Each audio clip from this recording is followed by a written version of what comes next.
Cet ancien salarié d'Amazon tient à rester anonyme.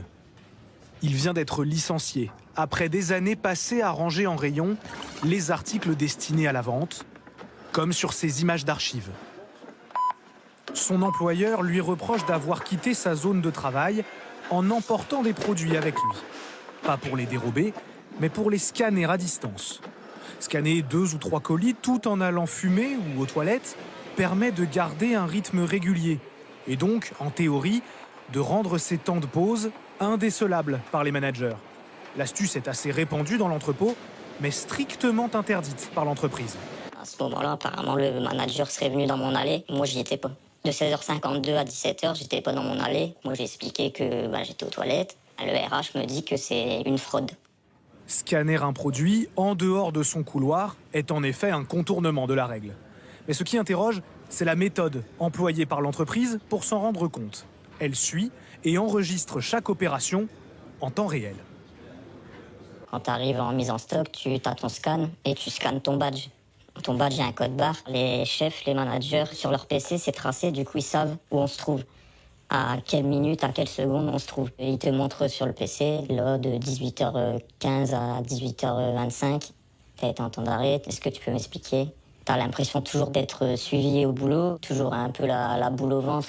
Ce procédé, appliqué à des milliers de salariés en France, vient d'être sanctionné par la CNIL, qui reproche à Amazon d'avoir mis en place, je cite, un système de surveillance de l'activité excessivement intrusif.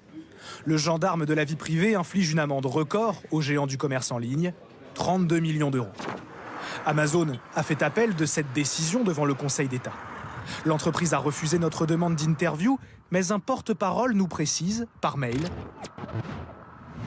nous sommes en profond désaccord avec les conclusions de la CNIL.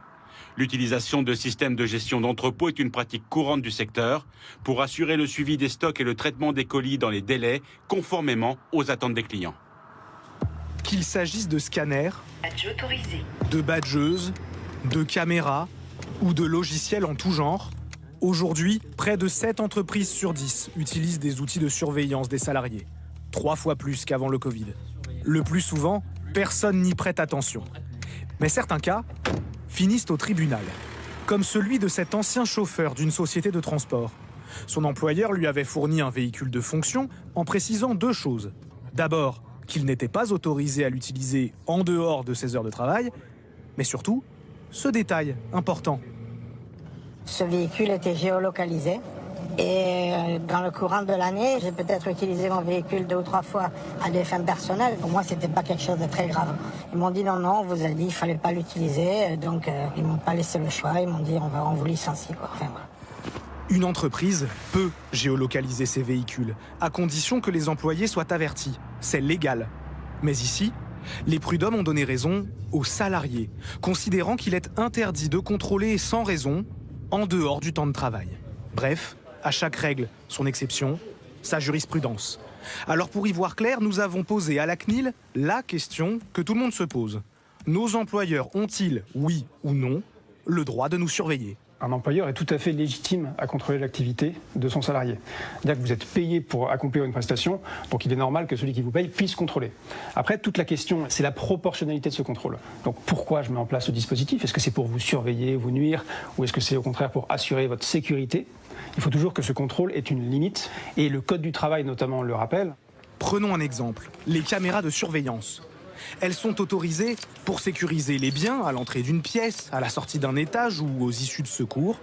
Mais elles sont interdites dans les espaces partagés, les salles de repos, les toilettes évidemment, et ne doivent surtout pas pointer sur un salarié en particulier. La vidéosurveillance représente l'essentiel des plaintes, 1300 sur les 1500 signalements traités chaque année par la CNIL. Mais depuis peu, un autre genre de surveillance, presque imperceptible, inquiète les salariés, celle de vos ordinateurs professionnels. Que sait votre patron ? Qu'est-il capable de voir ? Réponse d'un expert en cybersécurité.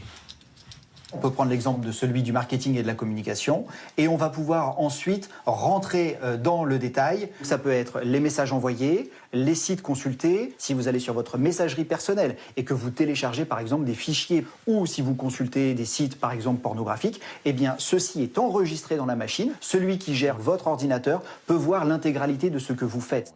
Parmi toutes les entreprises que nous avons sollicitées, une seule a bien voulu jouer le jeu de la transparence. Ce que j'observe, c'est qu'il y a plus de disparités entre les équipes que par le passé. Le PDG et la directrice des ressources humaines disposent, c'est vrai, de ce genre d'outils chargés de mesurer la productivité par équipe et par salarié. En revanche, ils se veulent rassurants. Non, ils n'ont pas les yeux rivés sur nos messageries. Le principe de base, c'est la confiance. Donc ça ne nous vient pas à l'esprit d'aller consulter la messagerie des collaborateurs. Il faudrait vraiment que ce soit un cas extrême, typiquement si les chiffres baissent de moitié du jour au lendemain, s'il y a de l'espionnage industriel, si éventuellement le collaborateur va regarder des sites illégaux. Et effectivement, dans ce cadre-là, au niveau prud'homal, on va nous demander des preuves pour montrer effectivement la faute lourde ou la faute grave du collaborateur. Sachez d'ailleurs que si vous souhaitez garder vos échanges privés, c'est possible. Si l'objet du mail indique la mention « personnel », l'employeur n'a plus le droit d'y accéder.